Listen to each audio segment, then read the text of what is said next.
What's up guys, it's Asad here, and this is the Nexus 5. This is easily one of the most anticipated phones of 2013, and now it's finally here, and I've been using this for the last few months, so hopefully this video should give you a good idea of what it's like to own the Nexus 5, and really use it as your daily phone. First, we'll start off with the design. Now the Nexus 5 is very different from the Nexus 4. LG still manufactures it, but it looks nothing like any of LG's flagship phones like the LG G2, which is where the Nexus 4 got its design inspiration from the current LG Optimus G. The Nexus 5 is very flat. It doesn't really try to do anything amazing in terms of looks. The design is just there more to blend in rather than stand out. It's just a huge, big, flat rectangle and has a very simple, understated look. In fact, it looks almost exactly like a shrunken down Nexus 7. It's very flat except for the small curves on the side of the back, and that's good. It gives you a strong, rigid feel when you hold it. Another good thing about it is the weight. When I first got it out of the box, the first thing I noticed was how light it feels, being the same way as the Galaxy S4. Now along the front you have this beautiful 5-inch 1080p screen, and as you expect, it makes everything look amazing. The only problem I have with this display is that the colors look kind of washed out and kind of made everything look really pale and a bit dull. Now I only really noticed this when I first got it out of the box, and to be honest, I don't really notice it anymore unless I hold it next to another phone. Now another problem that I still notice is the fact that I can see the phone's backlight when holding it off to an angle. Usually this happens quite a lot with LCD and IPS displays, but it's particularly noticeable on the Nexus 5, especially darker pictures or scenes. It's nowhere near unbearable, just noticeable. Now something about this phone that's not really good is the speaker. It is just very, very, very bad. And it's definitely one of the shortcuts that LG had to take to get this phone to be as low priced as it is. However, since Android 4.4 has been released, there have been quite a few updates to it. It's now version Android 4.4.2.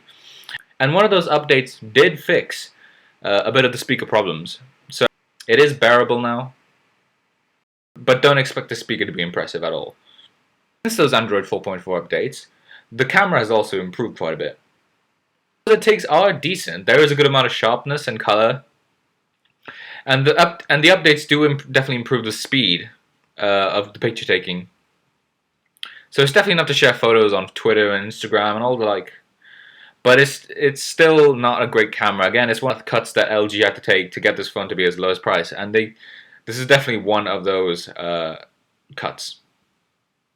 Now the Nexus 5 was the first phone to launch with the latest version of Android 4.4 KitKat, and because it's a Nexus, it'll be first in line for all future updates.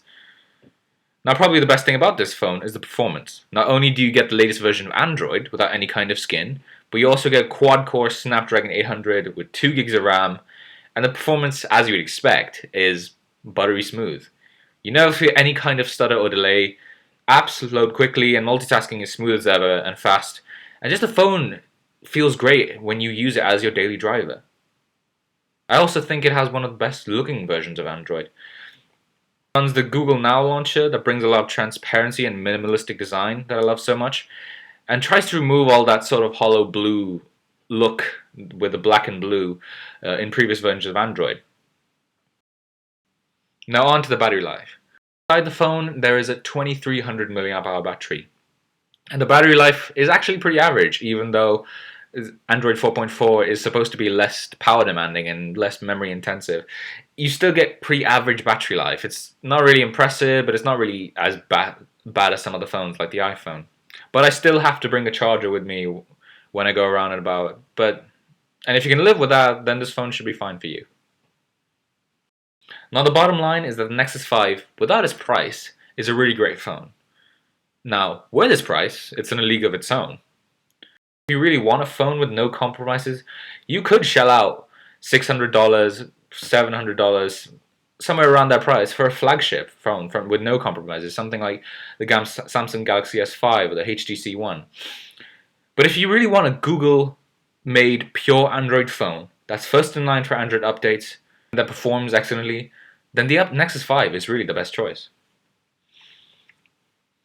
Anyway guys, thanks for watching. Please don't forget to rate, comment, subscribe, and stay tuned for the next video.